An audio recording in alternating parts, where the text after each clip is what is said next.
မိတ်ဆွေတို့က modular စင်စီကိုကလစ်ချင်တယ်ပေါ့ဗျာเนาะဈေးလေးကြီးတယ်မဝယ်ချင်ဘူးဆိုလို့ရှိရင်ကျွန်တော်တို့ဖုန်းထဲမှာထည့်ထားလို့ရပါတယ်အဲ့တော့ဖုန်းထဲမှာထည့်ထားလို့ရတဲ့ app လေးရဲ့နာမည်ကတော့ Hudson ဆိုတာလေးဖြစ်ပါတယ်ခင်ဗျ Hudson app လေးဖြစ်ပါတယ်အဲ့ကောင်လေးကို Google Play Store မှာသွားပြီးတော့ download ချလို့ရပါတယ် Okay အဲ့တော့ modular စင်ရဲ့ Hudson တွေကိုကျွန်တော်တို့ဝင်လိုက်မယ်ဝင်လိုက်ရင်ဒီအောက်ဆုံးဟာ zoom ဖြစ်ပါတယ်เนาะ zoom ဖြစ်တယ်သူ့မှာပြီးရင် rack တွေက6ဆင့်ရှိမယ်ပေါ့နော် rack 6ဆင့်ရှိမယ်အဲ့တော့အဲ့ထဲကို module တွေဘယ်လိုထည့်မလဲဆိုလို့ရှိရင်ဒီမှာအတုံးလေး3လုံးရှိရဲ့ cloud လေးကိုနှိပ်လိုက်မယ်နှိပ်ပြီးရင်ထိပ်ဆုံးမှာ add module ဆိုတာရှိတယ် add module မှာမပါကွာပါရီထည့်မှာလဲပေါ့နော်ကိုထည့်ချင်တယ်ထည့်မယ်ပေါ့အရင်ဆုံးကျွန်တော်ကတော့စမ်းပြမယ်ကျွန်တော်ဒီမှာတော့အများကြီးတော့ကျွန်တော်မပြောပြတော့ဘူးဗျာเนาะမိတ်ဆွေတို့ click လို့ရအောင်လို့ကျွန်တော် example လေးတွေကျွန်တော်လုပ်ပြမှာပေါ့เนาะ signal လေးရှိတယ် signal မှာ VC ကိုကျွန်တော်ခေါ်လိုက်မယ်เนาะ voice control oscillator ဖြစ်ပါတယ် okay အဲ့ကောင်လေးနဲ့ကျွန်တော်အတန်ထုတ်တစ်ခုထုတ်ပြမယ်เนาะဒီမှာဆိုလို့ရှိရင်sine wave တွေရှိတယ် triangle wave ရှိတယ်အစရှိသဖြင့် wave form တွေရှိတယ်အဲ wave form တွေကိုကျွန်တော်ဒီတိုင်းအတန်မထွက်ဘူးသူ output ထဲကိုထည့်လိုက်မယ်မထည့်ခင်မှာမိတ်ဆွေတို့ speaker ဟိုနားချက်နဲ့နားထောင်နေဆိုလို့ရှိရင်တော့အတန်လေးနည်းနည်းလေး short ပေးကြည့်စီခြင်းတယ်ပေါ့နော်ဘာလို့လဲဆိုတော့နားစူညံတန်တွေထွက်လာမှာဆိုလို့ပါ okay ကျွန်တော်တို့ output ထဲထည့်လိုက်မယ်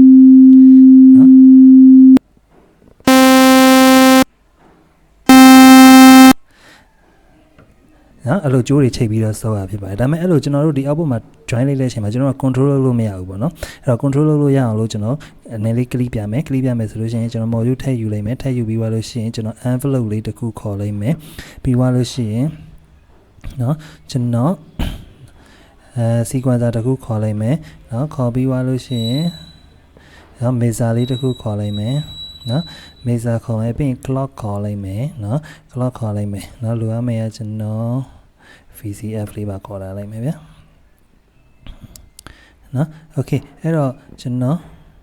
ဒီမှာကတော့ module တွေကိုကိုကြိုက်တဲ့နေရာကိုဘက်နေကိုထားပါဗျာနော်ကိုမျက်လုံးနဲ့အဆင်ပြေတဲ့နေရာထားပါဘာလို့လဲဆိုကြိုးတွေကများလာရင်အရင်ရှုပ်သွားမှာပေါ့နော် okay အဲ့တော့ကျွန်တော်ဒီမှာခုနကအတိုင်းပဲကျွန်တော်က VCO ကိုနော်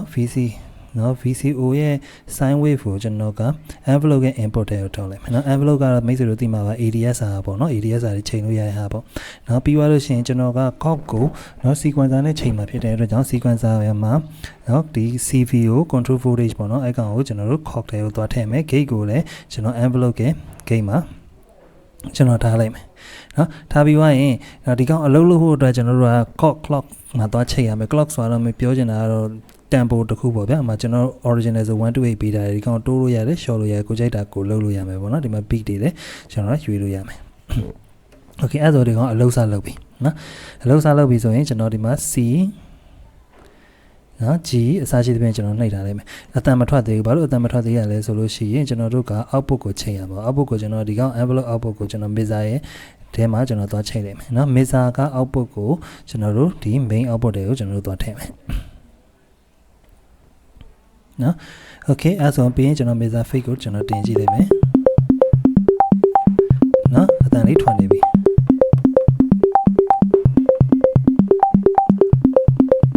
နော် okay အဲ့လိုလောက်ရတာပါဗျာနော်ဟိုလေးချိတ်ရတော့အဲ့ပြီးသွားရင်ကျွန်တော် drum လေးတစ်ခုကျွန်တော်ထည့်ပြမယ် add module ကနေ drum လို့လွယ်တယ်ဗျာ sequencer ထဲမှာ drum ဆိုရရှိတယ်နော် drum ရှိတယ်အဲ့ drum ကိုကျွန်တော်ကလောလောဆယ်နားကြီးတယ်ဗျာဒီကောင်ကိုခဏပိတ်ထားလိုက်မယ်နော်ပိတ်ထားလိုက်ရင် drum output ကိုကျွန်တော်နော်ဒီမှာကျွန်တော်သွားထည့်လိုက်မယ်သွားထည့်ပြီးသွားရင်ကျွန်တော်တို့ဒီမှာ clock ကိုလည်း clock ရဲ့ load တဲ့နေရာတစ်ခုမှာကျွန်တော်ထားလိုက်မယ်ပြီးသွားရင်အမှဆိုစ run နေပြီเนาะကျွန်တော်ဒီမှာ run တီးလို့ရပြီပေါ့เนาะ run တော့ pattern တစ်ခုဖြစ်သွားမှာပေါ့ဟို sequencer တပုတ်ဖြစ်သွားတာပေါ့နော်အဲ့မှာကျွန်တော်တို့ကကိုကြိုက်တဲ့ color ရှာပါဗျာကျွန်တော်အများကြီးတော့မရှာပြတော့ဘူးအရင်ကြာအောင်မှာဆိုတော့မှ clap ထည့်လို့ရမယ်เนาะ hi hat เนาะ hi hat ပဲပါ hi hat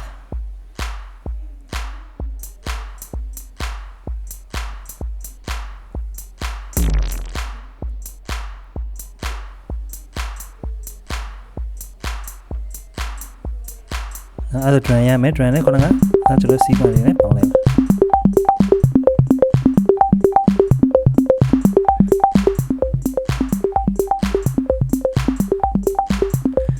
နော်အဲ့လိုမျိုးထပ်ပြီးတော့ထည့်လို့ရမှာဗျအများကြီးထပ်ကျွန်တော်တို့ထပ်ထည့်ပြီးတော့ click လို့ရမှာပေါ့နော်ကျွန်တော်အရင်ကြာအောင်မှာဆိုလို့ကျွန်တော်ပြောတော့ဘူးပြီးတော့မိတ်ဆွေတို့ကစပြီးတော့ click မယ်ဘယ်လို click ရမယ်မသိဘူးဆိုလို့ရှိရင်လည်း तू ဟိုလေးရှိနေများနော် तू လောက်ထားတဲ့ rack လေးတွေရှိတယ်အဲ့ဒါလေးကိုကျွန်တော်ဒီမှာ log rack ဆိုတာလေးကိုကျွန်တော်နှိပ်လိုက်မယ်နှိပ်ပြီး demo တွေအများကြီးရှိတယ်အဲ့ demo ထဲမှာကိုကြိုက်တဲ့ဟာလေးကိုကျွန်တော်ဖွင့်ပြီးတော့ကျွန်တော်နားထောင်ကြည့်လို့ရမယ်